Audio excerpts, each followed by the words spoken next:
بسم اللہ الرحمن الرحیم رب اشرح لي صدری ویسر لي امری واحلل عقدۃ من لسانی یفقهوا قولی اللهم ربی زدنی علما وعملا نافعا کثیرا کثیرا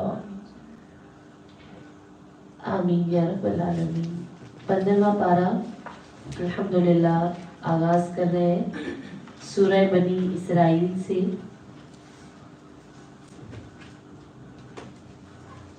یہ سورت جو ہے اس میں 8 آیات کے علاوہ یہ سورت مکہ مکرمہ میں نازل ہوئی ہے، اور اس سورت میں 12 رکوع اور 111 آیتیں ہیں۔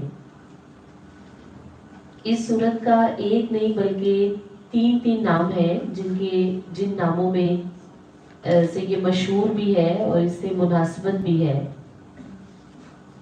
اس سورہ مبارکہ کے چند ناموں میں سے ایک سورہ اسراء اس کو کہا جاتا ہے۔ ایک نام یہ ہے اسراء، اس کا معنی ہوتا ہے رات کو جانا۔ تو اس سورت کی چونکہ پہلی آیت نبی کریم صلی اللہ علیہ وآلہ وسلم کے رات کے مختصر حصے میں مکہ مکرمہ سے بیت المقدس جانے کا ذکر ہے، اور اس مناسبت سے اسے سورہ اسراء کہا جاتا ہے، یعنی رات کو جانے والی۔ اور دوسرا اس کا نام سورہ سبحان ہے، کیونکہ یہ لفظ سبحان سے اس سورت کی ابتدا کی گئی، اس لیے اسے سورہ سبحان بھی کہتے ہیں۔ جو زیادہ مشہور نام ہے بنی اسرائیل، سورہ بنی اسرائیل۔ تو بنی اسرائیل کا تو ویسے خود مطلب ہوتا ہے اللہ کا بندہ، عبرانی زبان کا لفظ ہے نا بنی اسرائیل، اور یہ حضرت یعقوب علیہ السلام کا لقب ہے۔ تو آپ کی ساری اولاد کو آگے بنی اسرائیل کہتے ہیں۔ اس صورت میں چونکہ بنی اسرائیل کے عروج و زوال اور ان کی عزت اور ذلت کے اللہ تعالیٰ نے وہ احوال بیان کیے ہیں جو دیگر صورتوں میں ابھی بیان نہیں ہوئے، اس مناسبت سے بھی اس کو سورہ بنی اسرائیل کہا جاتا ہے، اور یہ اس کا زیادہ مشہور نام ہے۔ حضرت سیدہ عائشہ صدیقہ رضی اللہ تعالیٰ عنہ فرماتی ہیں کہ نبی پاک صلی اللہ علیہ وآلہ وسلم اس وقت تک اپنے بستر پر نیند نہیں فرماتے تھے جب تک سورہ بنی اسرائیل اور سورہ زمر کی تلاوت نہیں فرما لیتے تھے۔ یہ آپ کا معمول تھا، آپ کی سیرت پاک کا حصہ ہے کہ آپ سورہ بنی اسرائیل اور سورہ زمر جو ہے یہ سونے سے پہلے ہی تلاوت فرماتے۔ اعوذ باللہ من الشیطان الرجیم، بسم اللہ الرحمن الرحیم۔ اللہ کے نام سے شروع جو نہایت مہربان رحمت والا ہے۔ سبحان الذی اسری بعبدہ لیلا من المسجد الحرام الی المسجد الاقصی۔ پاک ہے وہ ذات جس نے اپنے خاص بندے یعنی حضرت محمد مصطفیٰ صلی اللہ علیہ وآلہ وسلم کو رات کے کچھ حصے میں مسجد حرام سے مسجد اقصی تک سیر کرائی۔ الذی بارکنا حولہ لنریہ من آیاتنا، اور ہم نے اس کے ارد بہت ساری برکتیں رکھی تاکہ ہم اسے اپنی عظیم نشانیاں دکھائیں۔ انہ هو السمیع البصیر، بے شک وہی سننے والا اور وہی دیکھنے والا ہے۔ اس آیت کی ابتدا لفظ سبحان سے کی گئی، تو نبی اکرم صلی اللہ علیہ وآلہ وسلم فرماتے ہیں کہ ایک دن میں 100 مرتبہ سبحان اللہ و بحمدہ پڑھا تو اگر سمندر کی جھاگ کے برابر بھی گناہ ہوئے تو معاف کر دیے جائیں گے۔ یہ ایسا جملہ ہے جو اللہ تعالیٰ کا سب سے پسندیدہ کلام۔ حضرت ابو ذر رضی اللہ تعالیٰ عنہ فرماتے ہیں کہ میں نے عرض کی یا رسول اللہ صلی اللہ علیہ وآلہ وسلم، میرے ماں باپ آپ پر قربان ہوں، کون سا کلام اللہ کو سب سے زیادہ محبوب ہے؟ تو آپ صلی اللہ علیہ وآلہ وسلم نے ارشاد فرمایا اللہ کا پسندیدہ کلام جو اللہ نے فرشتوں کی زبانوں سے پسند کیا ہے۔ تو کہا حضور وہ فرشتوں کا کلام کیا ہے جو اللہ کو سب سے زیادہ محبوب ہے؟ فرمایا سبحان ربی و بحمدہ، سبحان ربی و بحمدہ، کہ فرشتے اللہ کی حمد، اللہ کی تسبیح کرتے رہتے ہیں اور اسے سبحان سبحان کہتے رہتے ہیں۔ تو یہ آیت بہت بابرکت ہے، جس میں اللہ تبارک و تعالیٰ کے خوبصورت نام کے ساتھ اس سورت کا آغاز ہوا۔ اور سبحان الذی، پاک ہے وہ ذات، تو اس میں اللہ تعالیٰ نے ہر اپنی اللہ کی ذات ہر نقص سے پاک ہے، اور جس نے اپنے خاص بندے یعنی نبی کریم صلی اللہ علیہ وآلہ وسلم کو راتوں رات جو ہے وہ مسجد اقصیٰ، مسجد حرام سے مسجد اقصیٰ تک سیر کرائی۔ حالانکہ مسجد اقصیٰ مکہ مکرمہ سے 30 دن سے زیادہ کی مسافت پر ہے، تو وہ مسجد اقصیٰ جس کے ارد ہم نے دینی دنیوی برکتیں رکھی ہیں، اور سیر کرانے کی حکمت کہ اللہ اپنے حبیب صلی اللہ علیہ وآلہ وسلم کو اپنی عظمت اور قدرت کی عظیم نشانیاں دکھانا چاہتا ہے۔ تو جب سرکار دو عالم صلی اللہ علیہ وآلہ وسلم شب معراج درجات عالیہ اور مراتب رفیعہ پر فائز ہوئے، تو اللہ تعالیٰ نے ارشاد فرمایا، اے محمد صلی اللہ علیہ وآلہ وسلم، یہ فضیلت اور شرف میں نے آپ کو بھلا کیوں عطا کیا ہے؟ تو حضور اکرم صلی اللہ علیہ وآلہ وسلم نے عرض کی، اس لیے کہ تو نے مجھے عبدیت کے ساتھ اپنی طرف منسوب فرمایا۔ یعنی ایک بندہ، اللہ تعالیٰ نے فرمایا نا کہ اپنے خاص بندے، تو یہاں اپنی نسبت عطا فرمائی، اس پر یہ آیت کریمہ نازل ہوئی۔ اور یہ ایک جلیل القدر اللہ تعالیٰ کی عظیم نعمت ہے، جلیل القدر معجزہ ہے جو نبی اکرم صلی اللہ علیہ وآلہ وسلم کو عطا ہوا، کہ آپ ایک رات کے مختصر حصے میں آپ مسجد حرام سے مسجد اقصیٰ گئے، اور مسجد اقصیٰ سے پھر آسمانوں کی سیر فرمائی۔ پھر حضرت جبرائیل نے باری باری تمام آسمانوں کے دروازے کھلوائے اور وہاں انبیاء سے ملاقات کروائی، اور پھر وہاں سے آپ سدرۃ المنتہا پہنچے، اور پھر سدرۃ المنتہا سے پھر لا مقام پر پہنچے۔ اللہ تبارک و تعالیٰ سے ملاقات اور دیدار کا شرف حاصل ہوا، اور پھر اللہ تبارک و تعالیٰ نے جنت کے سیر کروائی اور جہنم کے مشاہدات بھی عطا کیے، اور پھر امت کے لیے 5 نمازیں جو 50 تھیں وہ تحفے کی صورت میں پھر حضرت موسیٰ کے کہنے پر بار بار اللہ کی بارگاہ میں جاتے رہے اور وہ نمازیں کم کرتے رہے، اور 5 نمازیں امت کا تحفہ لے کر اس دنیا میں دوبارہ تشریف لائے۔ تو یہ وہ معجزہ ہے جس کا ذکر اللہ تعالیٰ نے سورہ اسراء یعنی سورہ بنی اسرائیل، سورہ سبحان، یہ سب اس کے نام ہے۔ تو یہ ایک بہت بڑا معجزہ، باقی انبیاء کو بھی معراج ہوئی، لیکن کسی نبی کو جیسے حضرت ابراہیم پتھر پر کھڑے ہوئے تو اللہ تعالیٰ نے ان پر زمین اور آسمان وہ روشن کر دیے، تو وہ ایک پتھر پر کھڑے ہو کر ان کو معراج کروائی گئی۔ حضرت موسیٰ کو کوہ طور پر ہوئی، اس طرح حضرت یونس جو ہے ان کو بھی چوتھے آسمان پر بلایا گیا۔ لیکن نبی کریم صلی اللہ علیہ وآلہ وسلم، آپ کا یہ اعزاز ہے کہ جو آسمانوں کی معراج ہے وہ سرکار کو بیداری حالت میں اللہ تعالیٰ نے عطا فرمائی۔ وَآتَيْنَا مُوسَى الْكِتَابَ وَجَعَلْنَاهُ هُدًى لِبَنِي إِسْرَائِيلَ، اور ہم نے موسیٰ کو کتاب عطا فرمائی اور اسے بنی اسرائیل کے لیے ہدایت بنا دیا۔ اللہ تتخذوا من دونی وکیلا، اور اس کتاب میں کیا لکھا کہ میرے سوا کسی کو اپنا کارساز معبود نہ بناؤ۔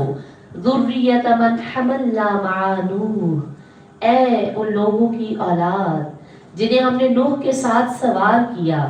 انہ کان عبدا شکورا، تو یاد رکھو حضرت نوح بہت شکر گزار اللہ کے بندے تھے۔ حضرت نوح کو بطور خاص یہاں پر، اچھا اس آیت میں ان لوگوں کی اولاد سے خطاب ہے جنہیں اللہ نے نوح کی کشتی میں سوار کیا تھا، طوفان نوح سے انہیں اللہ نے محفوظ فرمایا۔ تو اب اس آیت پاک میں خاص ان لوگوں سے خطاب ہے کہ جو بچ گئے تھے، جو طوفان نوح سے محفوظ رہے۔ تو اللہ تعالیٰ نے فرمایا کہ تم بھی حالات میں، ہر حالت میں اللہ کا شکر ادا کرو، کیونکہ جس نبی کے باعث اللہ نے تمہیں محفوظ فرمایا وہ نبی حضرت نوح علیہ السلام ہر حال میں اللہ کا شکر ادا کرتے ہیں۔ تو یہاں حضرت نوح کی شکر گزاری، کیونکہ آپ جب کچھ کھاتے تو الحمدللہ کہتے، کچھ پیتے لباس پہنتے تو کچھ بھی کرتے تو نبی کریم صلی اللہ علیہ وآلہ وسلم حضرت نوح سے بہت زیادہ شکر گزار ہے. یعنی حضرت نوح تو یہاں خاص طور پر اللہ نے ان کا وصف بیان فرمایا، لیکن حضرت سیدہ عائشہ صدیقہ فرماتی ہے کہ آپ اتنی نماز پڑھتے کہ آپ کے پاؤں سوج جاتے.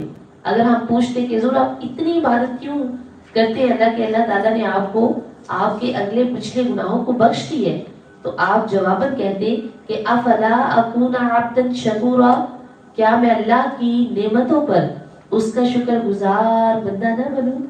تو حضرت نوح سے بھی زیادہ شکر گزار نبی کریم صلی اللہ علیہ وآلہ وسلم ہے، کیونکہ نبی اکرم صلی اللہ علیہ وآلہ وسلم آپ کی سیرت پاک یہ بتاتی ہے کہ آپ جب کھانا تناول فرماتے، پانی پیتے، آپ شکر ادا کرتے. بیت الخلاء سے باہر تشریف لاتے تو شکر ادا کرتے.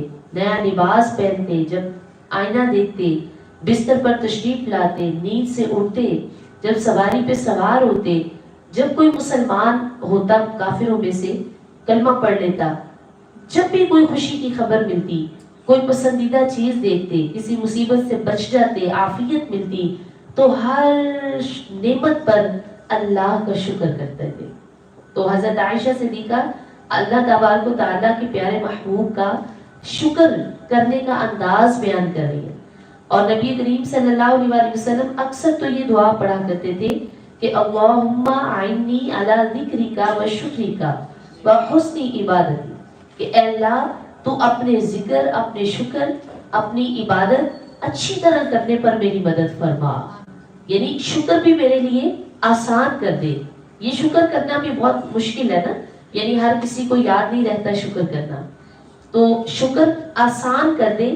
یعنی مجھے یاد رہے جب میں اٹھنا، بیٹھنا، لیٹنا، کھانا پینا، ہر حالت میں مجھے تیرا شکر ادا کرنے کی توفیق حاصل ہو جائے. تو یہ دعا بہت خوبصورت ہے. اللہم اعنی علی ذکرک و شکرک و حسن عبادتی، اللہ میرے لیے اپنا ذکر اور اپنا شکر آسان فرما اور اپنی اس طرح اچھی عبادت میرے لیے آسان کر دے. تو حضرت نوح اور نبی کریم صلی اللہ علیہ وآلہ وسلم کی خاص طور پر شکر گزاری کا ذکر ہے. وَقَضَيْنَا إِلَى بَنِي إِسْرَائِيلَ فِي الْكِتَابِ، اور ہم نے بنی اسرائیل کو کتاب میں وحی بھیجی. لَتُفْسِدُنَّ فِي الْأَرْضِ مَرَّتَيْنِ وَلَتَعْلُنَّ عُلُوًّا كَبِيرًا، اور ہم نے بنی اسرائیل کی طرف کتاب میں وحی بھیجی کہ ضرور تم زمین میں 2 مرتبہ فساد کرو گے اور تم ضرور بڑا تکبر کرو گے. کتاب کون سی؟ تورات. اللہ نے اس میں غیب کی خبر دی تھی کہ تم زمین میں یعنی سرزمین شام میں 2 مرتبہ فساد کرو گے. یہ غیب کی خبر پوری ہوئی اور اللہ تعالیٰ نے جیسے فرمایا تھا ویسے ہی یہ وقوع ہوا. بنی اسرائیل نے 2 مرتبہ کس طرح؟ پہلے انہوں نے فساد کیا، ظلم کیا، بغاوت پر اترے، اور جب اللہ تعالیٰ نے ان پر کوئی عذاب نازل کیا تو پھر وہ سنبھل گئے، وہ ہدایت پر آ گئے.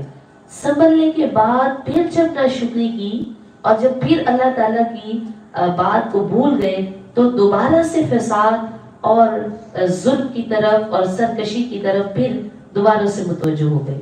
اور جب وہ اللہ تعالیٰ کی آیات کو بھلاتے رہے تو اللہ تعالیٰ نے 2 مرتبہ ان پر انتہائی جابر بادشاہ جو ہیں وہ مسلط کیے، جن کے واقعات ہم پیچھے پڑھ بھی چکے. فَإِذَا جَاءَ وَعْدُ أُولَاهُمَا بَعَثْنَا عَلَيْكُمْ عِبَادًا، پھر جب ان 2 مرتبہ میں سے پہلی بار کا وعدہ آیا تو ہم نے تم پر اپنے بندے بھیجے جو سخت لڑائی والے تھے، تو وہ شہروں کے اندر تمہاری تلاش کے لیے گھس گئے، اور یہ ایک وعدہ تھا. وَكَانَ وَعْدًا مَفْعُولًا، یہ ایک ایسا وعدہ تھا جسے پورا ہونا تھا.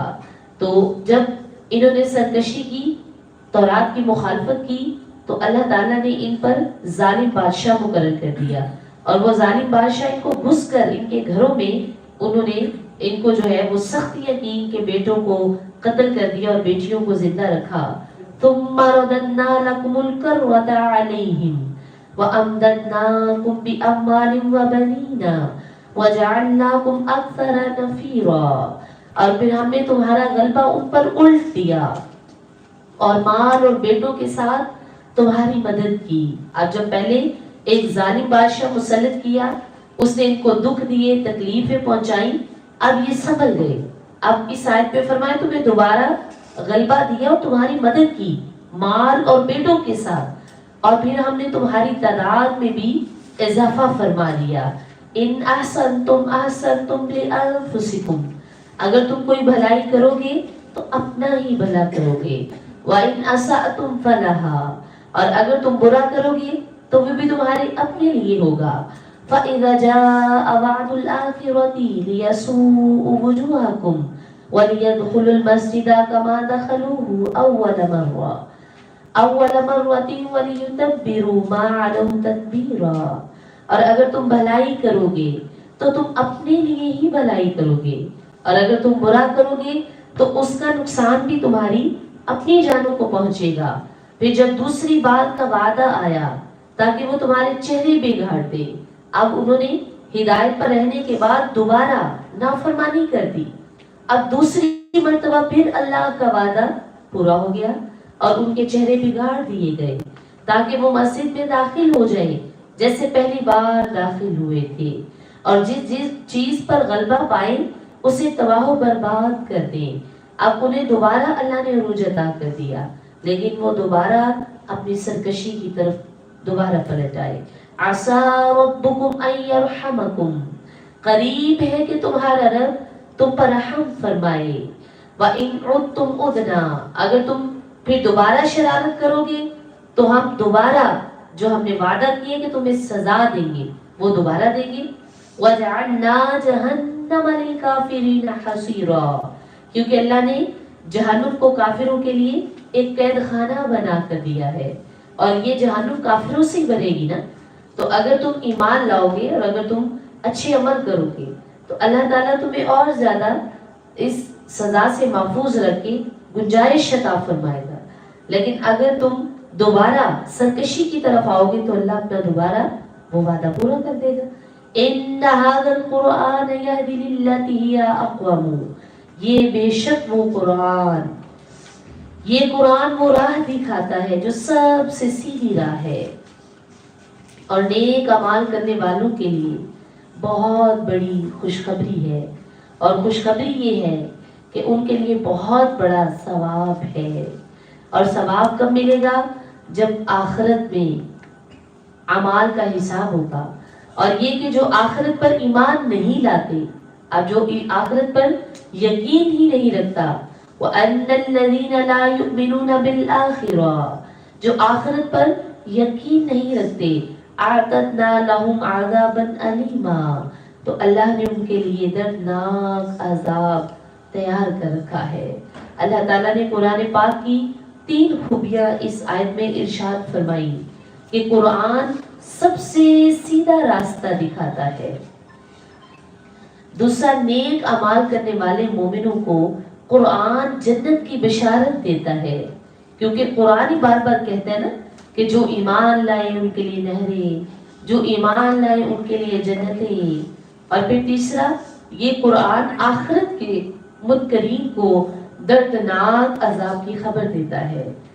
وَيَدْعُ الْإِنسَانَ بِالشَّرِّ دُعَاءَهُ بِالْخَيْرِ وَكَانَ الْإِنسَانُ عَجُولًا، اور کبھی انسان برائی کی دعا کر بیٹھتا ہے جیسے وہ بھلائی کی دعا کرتا ہے.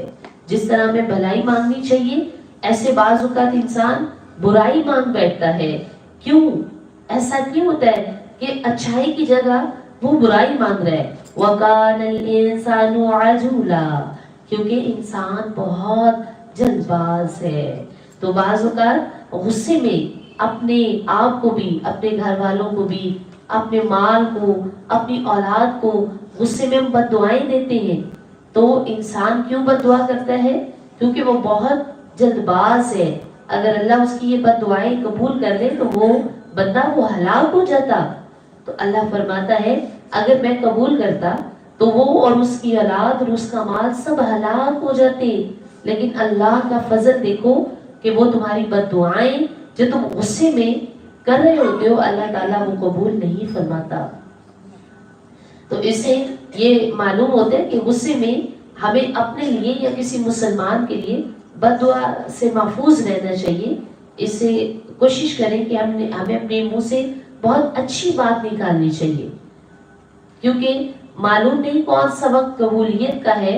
تو اللہ تبارک و تعالیٰ اکثر اپنے فضل سے بندے کی دعائیں جو ہیں ان سے اس کو محفوظ کر دیتے ہیں، وہ بد دعائیں قبول نہیں ہوتی. تو جلد بازی کی مذمت اس آیت میں اللہ نے بیان فرمائی ہے کہ بہت جلدی بندہ غصہ کر لیتا ہے اور بہت جلدی بد دعائیں کرنا شروع ہو جاتا ہے. اور اللہ کے پیارے رسول صلی اللہ علیہ وسلم نے ارشاد فرمایا کہ بردباری اللہ کی طرف سے ہے لیکن جلد بازی یہ شیطان کی طرف سے ہے. تو بردبار رہنا چاہیے. اب دیکھیں بعض کاموں میں لیکن ہمیں برائی اور بد دعا دینے کے کاموں میں جلد بازی نہیں کرنی چاہیے. خیر نیکی کے کاموں میں جلد باز رہنا چاہیے. جیسے نماز قضا ہے تو جلدی سے اس کو ہم جو ہے وہ قضا نمازیں پوری کر لیں. اگر آپ زکوٰۃ کی ادائیگی ہے تو اس میں جلدی کرنا ہے. یعنی کچھ اعمال ایسے ہیں جن میں جلدی کرنا افضل ہے، لیکن بد دعا دینا، غصہ کرنا اور جو مذموم عادات ہیں ان میں غصہ کرنے سے اور جلد بازی کرنے سے پرہیز کرنا چاہیے اور اس میں ہمیں محفوظ رہنا چاہیے. تو کچھ جیسے گناہوں میں توبہ کرنے میں بھی جلدی کا حکم ہے. اس طرح اولاد جوان ہو جائے تو اس کی شادی کرنے میں بھی جلدی کا حکم ہے. تو اچھی اور بری جلدی میں یہ فرق واضح ہے جسے اللہ تعالیٰ نے اس آیت میں واضح کر دی ہے کہ ہر آدمی جو ہے وہ موقع محل کے مطابق سمجھے کہ کن اعمال میں جلدی کرنی ہے اور کن میں تاخیر. تو انسان جلد باز ہے بد دعا دینے میں، انسان جلد باز غصہ کرنے میں. تو ہم بہت جلدی جو ہے وہ اپنے ذہن میں بہت کچھ بڑا بڑا بنا لیتے اور بہت جلدی پلانز کر لیتے ہیں کسی کے خلاف. تو ہمیں ان جلد بازیوں سے منع کیا گیا. وَجَعَلْنَا اللَّيْلَ وَالنَّهَارَ آيَتَيْنِ اللہ فرماتے ہیں ہم نے رات اور دن کو دو نشانیاں بنا دیا اور پھر ہم نے رات کی نشانی کو مٹا ہوا کیا. یعنی رات ختم ہوتی ہے، مٹ جاتی ہے تو دن کی نشانی دیکھنے والی ہوتی ہے. سبحان اللہ. جب رات فَمَحَوْنَا آيَةَ اللَّيْلِ جب رات مٹتی ہے وَجَعَلْنَا آيَةَ النَّهَارِ مُبْصِرًا تو پھر دن کی نشانی دیکھنے والی. لِتَبْتَغُوا فَضْلًا مِّن رَّبِّكُمْ اور دن اس لیے بنایا کہ اس میں تم اپنے رب کا فضل تلاش کرو. وَلِتَعْلَمُوا عَدَدَ السِّنِينَ وَالْحِسَابَ اور تاکہ تم سالوں کی گنتی اور حساب جان لو. وَكُلَّ شَيْءٍ فَصَّلْنَاهُ تَفْصِيلًا اور بے شک ہم نے ہر چیز کو خوب جدا جدا تفصیل سے بیان کر دیا ہے. تو دن اور رات اللہ کی قدرت کی دو عظیم نشانیاں کہ رات مٹتی ہے تو دن ظاہر ہو جاتا ہے اور دن کے وقت کو اللہ نے انسان کے لیے فضل تلاش کرنے کے لیے بنایا تاکہ یہ اپنا کھانا پینا اپنے اسباب سب کچھ دن میں تلاش کرے. اور ہر انسان کی قسمت میں ہم نے اس کے گلے میں لگا دی ہے اللہ. اور ہم اس کے لیے قیامت کے دن ایک نامہ اعمال نکالیں گے جسے وہ کھلا ہوا پائے گا. فرمایا جائے گا کہ اپنا نامہ اعمال پڑھ، آج اپنے متعلق حساب کرنے کے لیے تو خود کافی ہے. یہ جواب نامہ اعمال وہ اچھے اور برے، نیک بخت اور بدبخت کو اللہ نے لازم کر دیا ہے. اس کے گلے میں وہ ہار کی طرح شقاوت اور سعادت فرمایا اس کے گلے میں ہار کی طرح ڈال دی گئی ہے. اور جب قیامت کا دن آئے گا تو وہ انسان اپنے نامہ اعمال کو کھول کر جب اس کے سامنے رکھ دیا جائے گا تو وہ اپنا نامہ اعمال سب سے زیادہ واضح طور پر پڑھ سکے گا. یعنی اسے بتانے کی ضرورت نہیں پڑے گی. تو اللہ تعالیٰ فرمائے گا آج پڑھ اپنا نامہ اعمال اور آج اپنے متعلق تو خود حساب کرے گا کہ تو کس راستے پر تھا. مَنِ اهْتَدَىٰ فَإِنَّمَا يَهْتَدِي لِنَفْسِهِ تو جس نے ہدایت پائی اس نے اپنے فائدے کے لیے ہی ہدایت پائی. وَمَنْ ضَلَّ فَإِنَّمَا يَضِلُّ عَلَيْهَا اور جو گمراہ ہوا تو وہ اپنے نقصان کے لیے ہی گمراہ ہوا. اللہ کو کوئی ضرورت نہیں. تمہاری ہدایت کی اور تمہاری گمراہی کی۔ اگر کوئی ہدایت یافتہ ہے تو وہ اپنی ذات کے لیے، اس کو اس کی ہدایت کا فائدہ کس کو ہے؟ اس کی اپنی ذات کو، لنفسہ، تیری اپنی ذات کو فائدہ ہے۔ وَمَن ضَلَّ فَإِنَّمَا يَضِلُّ عَلَيْهَا، اور اگر وہ گمراہ ہو رہے تو اس کو خود کو نقصان ہوگا۔ اللہ کی ذات ہر نفع نقصان سے پاک ہے۔ وَلَا تَزِرُ وَازِرَةٌ وِزْرَ أُخْرَى، اور پھر کوئی جان کسی دوسری جان کا کوئی بوجھ نہیں اٹھائے گی، کہ بیٹی اگر اپنی ماں کو یہ نہیں کہہ سکتی کہ میری یہ برائی اور میرا یہ گناہ تم لے لو اور اپنی کوئی نیکی مجھے دے دو۔ کوئی جان کسی دوسری جان کا بوجھ نہیں اٹھائے گی، اور ہم کسی کو عذاب دینے والے نہیں جب تک کوئی رسول نہ بھیج دیں۔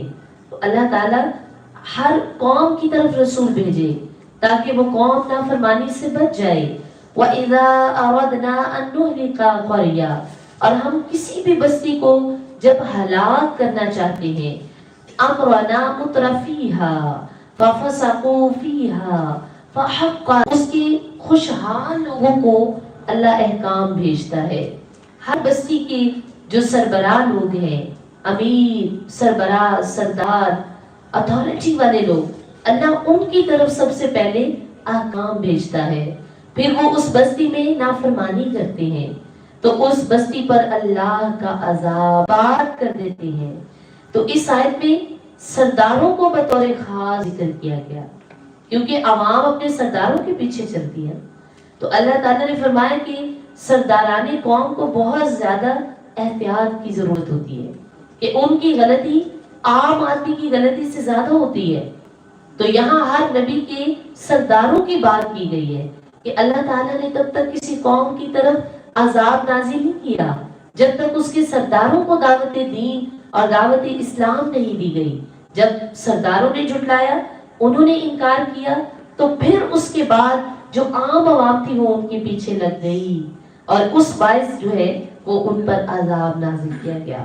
وَكَمْ أَهْلَكْنَا مِنَ الْقُرُونِ مِن بَعْدِ نُوحٍ، اور ہم نے نوح کے بعد مَن كَانَ يُرِيدُ جَعَلْنَا لَهُ جَهَنَّمَ يَصْلَاهَا مَذْمُومًا مَدْحُورًا، جو جلدی والی دنیا چاہتے ہیں، یعنی جو صرف دنیا کا طلبگار ہے، تو ہم اسے ہر خواہش اور ہر چیز دنیا میں عطا کر، اس کے لیے آخرت میں کوئی حصہ باقی نہیں رہتا، اور وہ جہنم تیار کی گئی اس کے لیے جس میں وہ مذموم مردود ہو کر داخل ہوتا ہے۔ تو جو یہ دنیا اتنی ہی ملے گی جتنی اس کے نصیب میں ہے، چاہے وہ جتنی بھی اس کی فکر کر لے، بات نہ کرے، کیونکہ اللہ تعالیٰ جتنی دنیا وہ چاہے گا مانگے گا اسے دے دے گا، لیکن آخرت میں حصہ نہ ہوگا۔ تو نبی اکرم صلی اللہ علیہ وآلہ وسلم نے ارشاد فرمایا کہ قیامت کے دن اللہ کے نزدیک لوگوں میں سے بدترین درجے والا بندہ وہ ہوگا جو دوسروں کی دنیا کی خاطر اپنی آخرت برباد کر دے۔ آخرت اب جو ہے اس کو اس میں کوئی حصہ نہیں چھوڑا۔ اور یہ یاد رکھیں کہ مومن کامل کا دل جو ہے نا وہ دنیا میں رہتا ہے، لیکن دنیا جو ہے وہ اس کے دل میں نہیں رہتی۔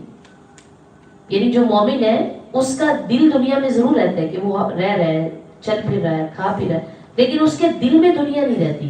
یہ ایک مومن کی نشانی ہے، رہتا ہے مگر دل دنیا، جو دل میں جو ہے وہ دنیا کا کوئی گھر نہیں ہوتا، وہ اپنے دل میں اتنی اسپیس نہیں دیتا دنیا کو، وہ صرف جو اپنے دل میں جس چیز کی خواہش رکھتا ہے نا، دل میں وہ صرف دین رکھتا ہے۔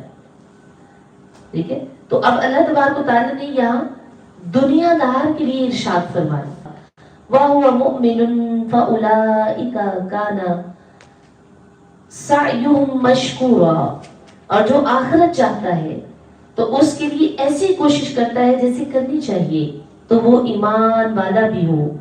یہی وہ لوگ ہیں جن کی کوشش کی باتیں سب سے بڑی ہے اور فضیلت بھی سب سے بڑی ہے۔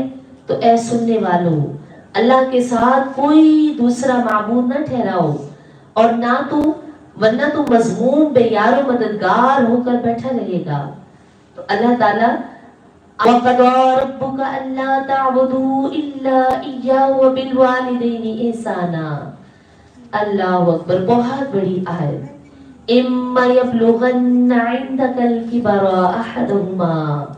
احدہما او کلاہما فلا تقل لہما اف، اچھا سلوک کرو اگر وہ تیرے سامنے ان دونوں میں سے کوئی ایک یا دونوں ہی بڑھاپے کو پہنچ جائے، فلا تقل لہما اف، اللہ فرماتا ہے لفظ اف بھی نہیں کہنا، اف ولا تنہرہما وقل لہما قولا کریما۔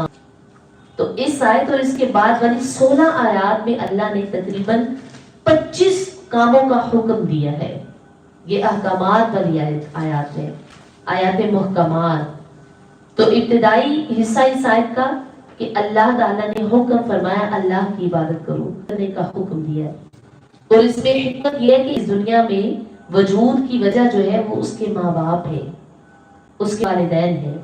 تو اللہ تعالیٰ نے انتہائی خوبصورت انداز میں پہلے اپنا حق بیان فرمایا اور پھر والدین کا۔ اللہ کا حق یہ ہے کہ اس کے ساتھ تم شریک نہ ٹھہراؤ، اور والدین کا یہ کہ اور نیک سلوک میں کیا آتا ہے کہ لفظ اف بھی تم نے نہیں کہنا، ایک اف آواز ہے نا، یہ بھی تمہاری زبان سے جاری نہیں ہونی چاہیے۔ اور اس میں جیسے نبی کریم صلی اللہ علیہ وسلم نے فرمایا جب میں جنت کا مشاہدہ کے لیے گیا تو اس میں نے قرآن پڑھنے کی آواز سنی، تو فرشتوں سے پوچھا کہ یہ کون ہے جو قرآن پڑھ رہے ہیں؟ تو فرشتوں نے بتایا کہ یہ حارثہ بن نعمان ہے۔ حضور اقدس صلی اللہ علیہ وسلم نے فرمایا کہ ہاں یہی حال ہے اس کا جو احسان کرے۔ تو حضرت حارثہ بن نعمان اپنی والدہ کے ساتھ بہت احسان اور اچھے سلوک سے پیش آتے تھے، تو اللہ تبارک و تعالیٰ نے ان کا والدین کے ساتھ احسان کا یہ صلہ عطا فرمایا کہ جنت میں سب سے پہلے قرآن کی تلاوت حضرت حارثہ بن حارثہ وہ فرمائیں گے، حارثہ بن نعمان سنی۔ وَاخْفِضْ لَهُمَا جَنَاحَ الذُّلِّ مِنَ الرَّحْمَةِ، اور ان کے لیے نرمی سے، نرم دلی سے، عاجزی کے ساتھ بازو جھکا کر رکھو۔ وَقُلْ رَبِّ ارْحَمْهُمَا كَمَا رَبَّيَانِي صَغِيرًا، کہ اے میرے رب تو ان دونوں پر رحم فرما جیسا ان دونوں نے مجھے بچپن میں رحم سے، نرمی سے، شفقت سے پالا ہے، اے اللہ آج تو بھی ان پر رحم فرما۔ تو والدین کے لیے روزانہ دعا کرنا، یہ اپنے معمولات میں والدین کے لیے روزانہ دعا کرنا، یہ اپنے معمولات میں داخل ہے جو تمہارے دلوں میں ہے۔ اگر تم لائق ہو تو بے شک وہ توبہ کرنے والوں کو بخشنے والا ہے۔ وَآتِ ذَا الْقُرْبَى حَقَّهُ وَالْمِسْكِينَ وَابْنَ السَّبِيلِ وَلَا تُبَذِّرْ تَبْذِيرًا۔ اب اس آیت میں اللہ نے والدین کے بعد دیگر لوگوں ہے، والمسکین اور مسافر، اور تم فضول خرچی نہیں کرو گے، احکامات اور ممانعت۔ جب یہ سارے احکامات بتائے اور فرمایا کہ یاد رکھو رشتہ داروں سے حسن سلوک کا قرآن پاک نے بکثرت حکم دیا ہے، کم از کم 8 مقامات پر اللہ نے رشتہ داروں سے جو ہمیں ان کو دینی چاہیے۔ وَلَا تُبَذِّرْ تَبْذِيرًا، اپنا مال ناجائز کام میں خرچ نہ کرو۔ فضول خرچی کیا ہے؟ حضرت عبداللہ بن مسعود سے تبذیر کے متعلق سوال کیا گیا، یعنی فضول خرچی، تو آپ نے فرمایا جہاں مال خرچ کرنے کا حق ہے اس کی بجائے تم کہیں اور مال خرچ کرو۔ تو جہاں جہاں صارفین اللہ نے بیان فرمائے ہیں اگر وہ ان پر خرچ کرے تو ٹھیک ہے، لیکن اگر وہ صارفین پر خرچ نہیں کر رہا اور ناجائز کام میں خرچ کر رہا ہے تو وہ فضول خرچی کرنے والا ہے۔ تو اللہ تبارک و تعالیٰ نے یہاں اسراف سے ہمیں محفوظ رہنے کی تلقین کی ہے۔ ان المبذرین کانوا اخوان ربہ کفورا، اور شیطان اپنے رب کا بڑا ناشکر ہے۔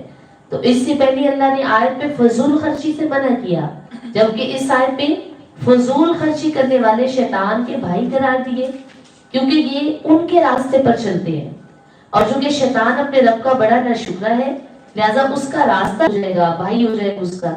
وَإِمَّا تُعْرِضُ ابْتِغَاءَ رَحْمَةٍ مِّن رَّبِّكَ، اور تم اپنے رب کی رحمت کے انتظار میں جس کی تجھے امید ہے، ان سے منہ پھیرو، اور فَقُلْ لَهُمَا قَوْلًا مَيْسُورًا، اور تم ان سے آسان بات کہو۔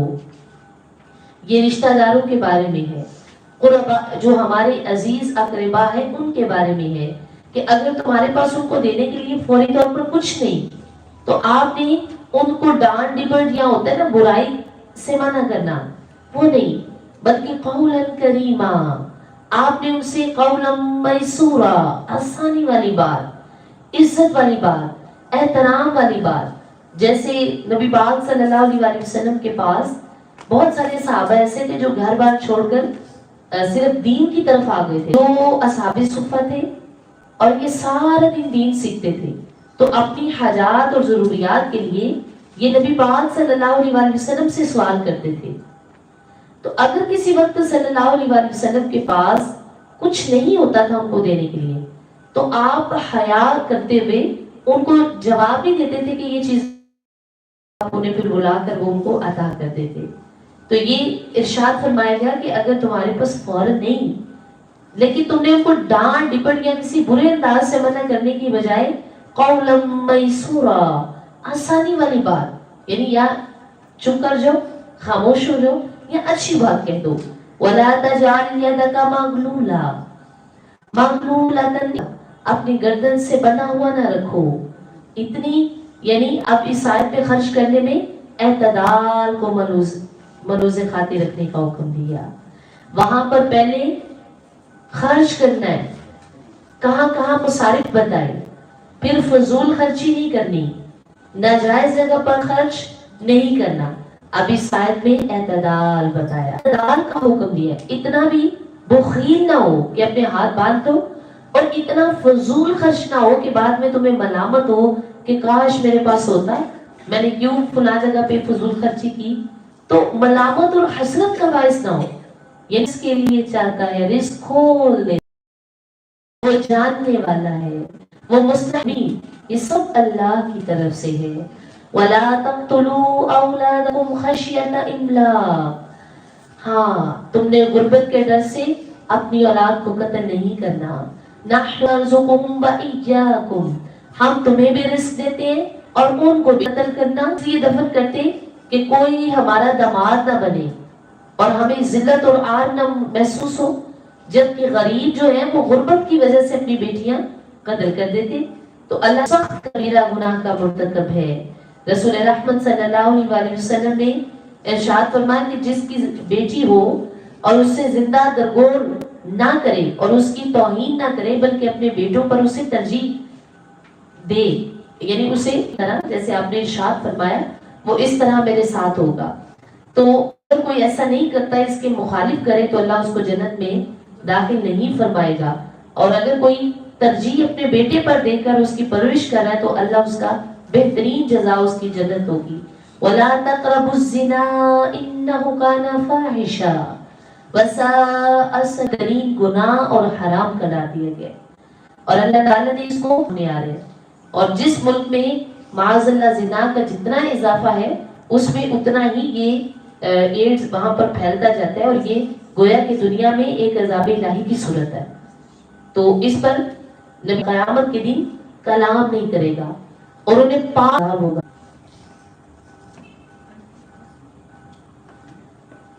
تو اس کبیرہ گناہ سے ہمیشہ جو ہے وہ محفوظ رہنے کی دعا ہمیں کرنی چاہیے۔ اسلام میں انسانی جان کی بہت حرمت ہے، تو ہم نے اس کے وارث کو قابو دے دیا ہے کہ وہ اپنے وارث کا قتل کا بدلہ لینے کے لیے، یعنی وہ قصاص لے سکتا ہے لیکن وہ اس پہ حد سے نہ بڑھے، بے شک اس کی مدد ہو کر رہے گی۔ اور یتیم کے مال کے پاس نہ جاؤ مگر اسی طریقے سے جو سب سے اچھا ہے، اور سب سے اچھا طریقہ کیا ہے کہ جب یتیم جوانی کی عمر کو پہنچے وہ اپنی پکی عمر کو پسان سے سوال ہوگا، وہ اپنی پکی عمر کو پسان سے سوال ہوگا۔ اس نے فرمایا ہر تمہارے وعدے کے متعلق تم نے جس سے بھی کیا، چاہے اپنے بچے سے وعدہ کیوں نہیں کیا، چاہے آپ نے اپنے گھر سے اپنے بچے کو کسی بات سے کیا، چاہے آپ نے اپنے گھر سے اپنے بچے کو کسی بات سے اس کا دھیان بٹانے کی، ہر عہد پورا کرو کیونکہ تمہارے وعدے اللہ سوال کرے گا. ان العہد کان مسئولا، تمہارے ہر وعدے کے متعلق تم سے اللہ پوچھے گا. وَأَوْفُوا الْكَيْلَ إِذَا كِلْتُمْ وَزِنُوا بِالْقِسْطَاسِ الْمُسْتَقِيمِ ذَلِكَ خَيْرٌ وَأَحْسَنُ تَأْوِيلًا، اور جب معاف کرو تو پورا معاف کیا کرو، بالکل صحیح ترازو سے وزن کرو، یہ بہتر ہے اور انجام کے اعتبار جو ہے وہ محفوظ رہنے کی دعا ہمیں کرنی چاہیے. اور ہمیشہ یہ شیطانی عمل ہے اور ہمیشہ ہمیں تعوذ بھی پڑھ لینا چاہیے جب ایسا برا خیال دل میں اٹھے. وَلَا تَقْتُلُوا النَّفْسَ الَّتِي حَرَّمَ اللَّهُ إِلَّا بِالْحَقِّ، اور جس جان کی اللہ نے حرمت رکھی ہے اسے نہ حق قتل نہ کرو. اب اللہ تعالیٰ نے انسانیت کی یہاں پر قتل کرنا شدید گناہ قرار دیا ہے، اور اسلام میں انسانی جان کی بہت حرمت ہے. تو اس آیت میں تیسرے کبیرہ گناہ کا ذکر ہے. فرمایا کہ انسانی جان جس کو اللہ نے عزت دی ہے تم اسے قتل نہیں کر سکتے. وَمَن قُتِلَ مَظْلُومًا، اور جس نے جو مظلوم ہو کر مارا جائے تو ہم نے اس کے وارث کو قابو دے دیا ہے کہ وہ اپنے وارث کا قتل کا بدلہ لینے کے لیے، یعنی وہ قصاص لے سکتا ہے لیکن وہ اس میں حد سے نہ بڑھے، بے شک اس کی مدد ہو کر رہے گی. اللہ تعالیٰ نے قاتل اور مقتول کے لیے ایک اصول بیان فرمایا کہ اگر کسی سے قتل ہو جائے تو پھر اس کا قصاص جو ہے وہ ضروری ہے. وَلَا تَقْرَبُوا مَالَ الْيَتِيمِ إِلَّا بِالَّتِي هِيَ أَحْسَنُ، اور یتیم کے مال کے پاس نہ جاؤ مگر اسی طریقے سے جو سب سے اچھا ہے. اور سب سے اچھا طریقہ کیا ہے کہ جب یتیم جوانی کی عمر کو پہنچے، وہ اپنی پکی عمر کو پہنچ جائے، تب اس کا مال احسن طریقے سے اسے واپس کر دو. وَأَوْفُوا بِالْعَهْدِ، اور اپنے وعدے کو پورا کرو. إِنَّ الْعَهْدَ كَانَ مَسْئُولًا، جو بھی انسان وعدہ کرتا ہے چاہے وہ اللہ کا وعدہ ہے یا بندوں کا، تو اللہ سے عہد اور پابندی، اور بندوں سے عہد اور اس کی پابندی، ہر چیز کے بارے میں انسان سے سوال ہوگا، اس سے پوچھا جائے گا. اور افسوس کہ وعدہ پورا کرنے کے معاملے میں ہمارا حال بہت خراب ہے. ہم وعدہ خلافی کرنا ہماری قوم کا یہ بڑا مزاج بن چکا ہے اور بہت آرام سے وعدے توڑ دیتے ہیں. تو اس آیت میں اللہ تعالیٰ نے فرمایا ہر تمہارے وعدے کے متعلق تم نے جس سے بھی کیا، چاہے اپنے بچے سے وعدہ کیوں نہیں کیا، چاہے آپ نے اپنے گھر سے اپنے بچے کو کسی بات سے اس کا دھیان بٹانے کے لیے بھی جھوٹا وعدہ کرنے سے ممانعت کی گئی، تو آپ نے وَأَوْفُوا بِالْعَهْدِ، عہد پورا کرو کیونکہ تمہارے وعدے اللہ سوال کرے گا. إِنَّ الْعَهْدَ كَانَ مَسْئُولًا، تمہارے ہر وعدے کے متعلق تم سے اللہ پوچھے گا.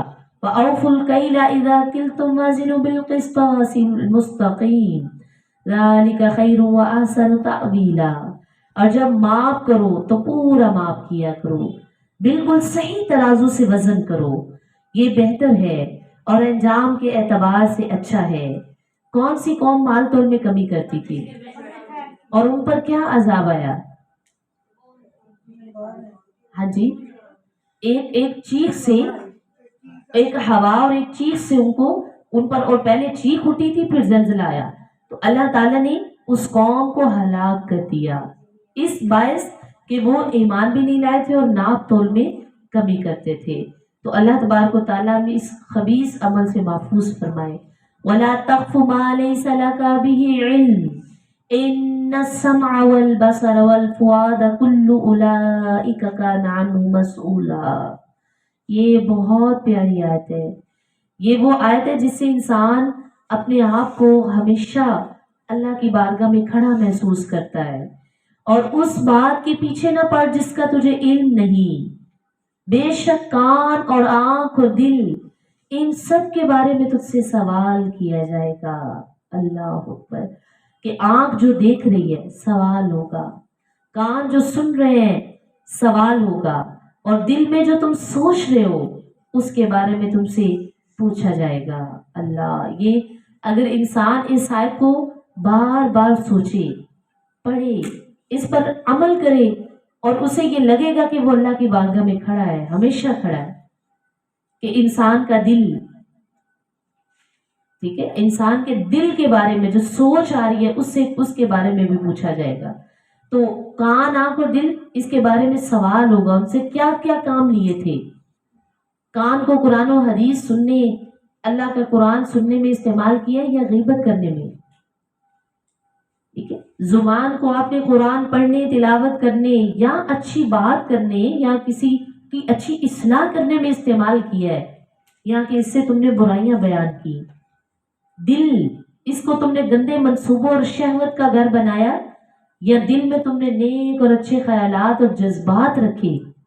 تو ہر اعضاء کے بارے میں، یہ اعضاء ہمارے جاسوس ہوتے ہیں. یہ آنکھ، یہ دل، یہ کان، یہ ہاتھ، یہ ہمارے جاسوس ہے، کیونکہ جاسوس جاسوسی کر کے بتاتا ہے. تو یہ اللہ کو قیامت کے دن خود گواہی دیں گے کہ اس بندے نے مجھ سے یہ کام لیا تھا اور اس نے مجھ سے یہ کروایا. وَلَا تَمْشِ فِي الْأَرْضِ مَرَحًا. اب اس آیت میں ایک اور چیز کرنے سے منع کیا، ایک اور کام، زمین میں اتراتے ہوئے نہیں چلنا، اکڑ کر نہیں چلنا، تکبر و خود نمائی سے نہیں چلنا. إِنَّكَ لَن تَخْرِقَ الْأَرْضَ وَلَن تَبْلُغَ الْجِبَالَ طُولًا. اور بے شک تو ہرگز نہ زمین کو پھاڑ سکتا ہے اور نہ تو پہاڑوں کی بلندی کو پہنچ سکتا ہے. تو پھر اکڑنا کس بات کا ہے؟ یعنی انسان نہ تو زمین میں چلتے ہوئے زمین پھاڑ سکتا ہے، نہ آسمانوں کی بلندی کو پہنچ سکتا ہے. تو پھر تکبر و خود نمائی سے محفوظ رہو. کل ذالک کان سیئہ عند ربک مکروہا. اور ان تمام کاموں میں سے جو برے ہیں وہ تمہارے رب کے نزدیک ناپسندیدہ ہیں. اللہ تعالیٰ نے یہاں ممنوع فرمایا ہے متکبرین کی چال ڈھال. اگر تم ایسا کوئی بھی عمل کرو گے تو اللہ تعالیٰ اسے ناپسند فرماتا ہے. تو صرف دین ہمیں عبادت کرنے کا حکم نہیں دیتا، یعنی دین صرف یہ نہیں کہ تم نے نماز ہی پڑھتے جانا ہے، بلکہ دین معاشرت اور رہن سہن کے طریقے بھی سکھا رہا ہے کہ مسلمان کی زندگی کا ہر پہلو جو ہے وہ اسلامی جھلک نظر آنی چاہیے. کہ وہ بیٹھے کس طرح؟ عاجزی سے. وہ چلے کیسے؟ عاجزی سے. تو ہمیں کیا بتایا جا رہا ہے؟ عاجزی کے طریقے. تو یہاں معاشرت ہمیں سکھائی جا رہی ہے. اور یہ وحی کی ان حکمت والی باتوں میں سے ہے جو تمہارے رب نے تمہاری طرف بھیجی ہے. سبحان اللہ. دیکھیں اللہ تعالیٰ فرما رہے یہ وحی کی ان حکمت والی باتوں میں سے، یہ جتنی باتیں بھی ہوئی یہ بہت حکمت والی باتیں ہیں جو تمہارے رب نے تمہاری طرف بھیجی ہیں. اور اے سننے والے، تو اللہ کے ساتھ کوئی دوسرا معبود نہ ٹھہرانا ورنہ تو ملامت زدہ مردود ہو کر جہنم میں داخل ہوگا. جس رب نے ہمیں اتنے ایتھکس سکھائے تم اسی سے منہ پھیرو گے.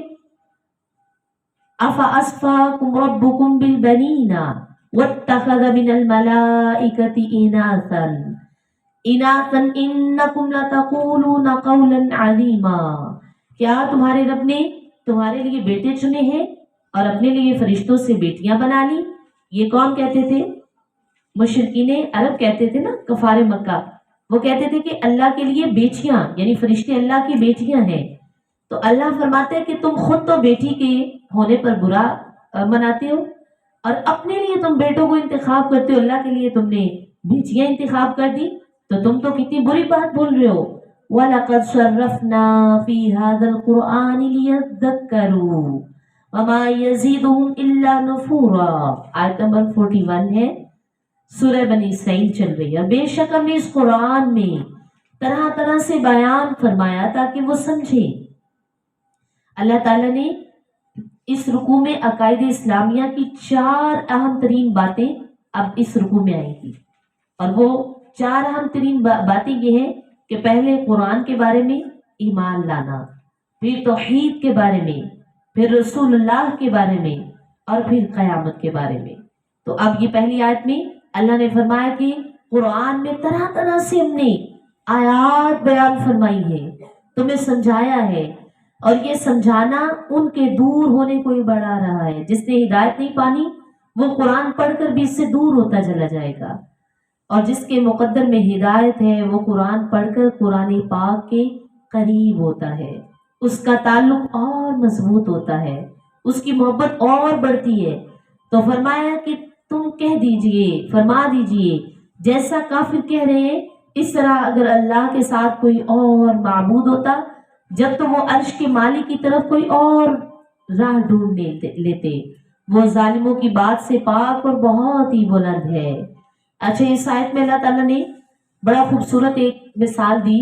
فرمایا اچھا اگر مشرکین کہتے ہیں کہ اللہ بھی خدا ہے ہمارا، لیکن یہ بت بھی، یعنی اللہ بڑا خدا ہے اور یہ بت چھوٹے چھوٹے خدا ہے، اللہ تعالیٰ فرما رہے اگر ایسا ہوتا، چلو اگر یہ بات ان کی صحیح ہے، تو پھر یہ ہوتا کہ ایک خدا دوسرے خدا سے اس کے حکم ٹکرا جاتے۔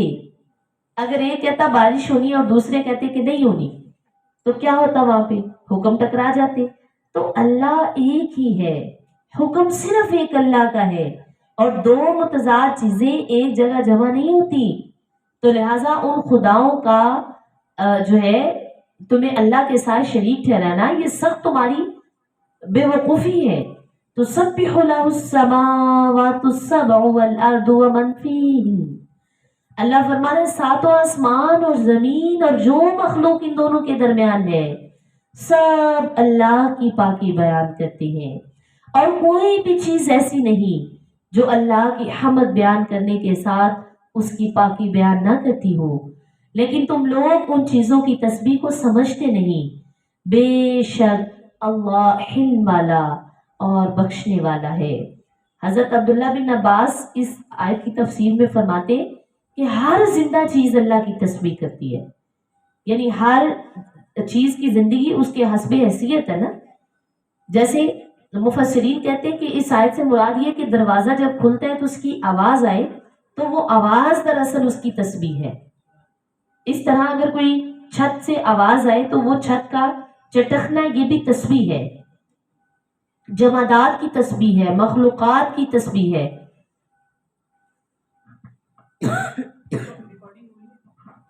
تو ہر چیز جو تسبیح کر رہی ہے وہ تسبیح کیا ہے؟ سبحان اللہ و بحمدہ،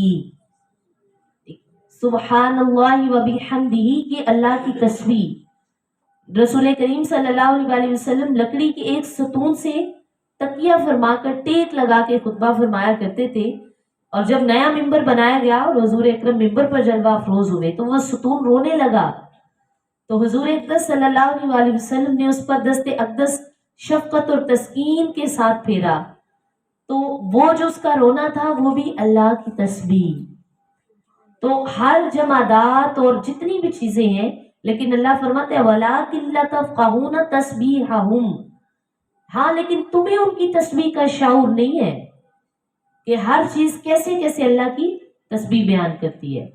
وَإِذَا قَرَأْتَ الْقُرْآنَ جَعَلْنَا بَيْنَكَ وَبَيْنَ الَّذِينَ لَا يُؤْمِنُونَ بِالْآخِرَةِ حِجَابًا مَسْتُورًا، اور اے حبیب جب تم نے قرآن پڑھا تو ہم نے تمہارے اور آخرت پر ایمان نہ لانے والوں کے درمیان ایک چھپا ہوا پردہ کر دیا۔ جب سورہ تبت یدا ابی لہب نازل ہوئی تو جو ابو لہب کی بیوی ہے نا، وہ ایک پتھر اٹھا کر لے آئی، اور اس نے حضور اقدس صلی اللہ علیہ وسلم کو جب آپ بیٹھے ہوئے تھے تو وہ دیکھ ہی نہ سکی۔ حضرت ابو بکر صدیق بھی بیٹھے ہوئے تھے، تو اس نے حضرت سیدنا ابو بکر صدیق کو دیکھ لیا، لیکن سرکار صلی اللہ علیہ وسلم کے چہرے کو نہیں دیکھ سکی، تو کہنے لگی مجھے بتاؤ تمہارے آقا کہاں ہے؟ مجھے معلوم ہوا ہے کہ انہوں نے ہماری مذمت میں کچھ باتیں کہی ہیں۔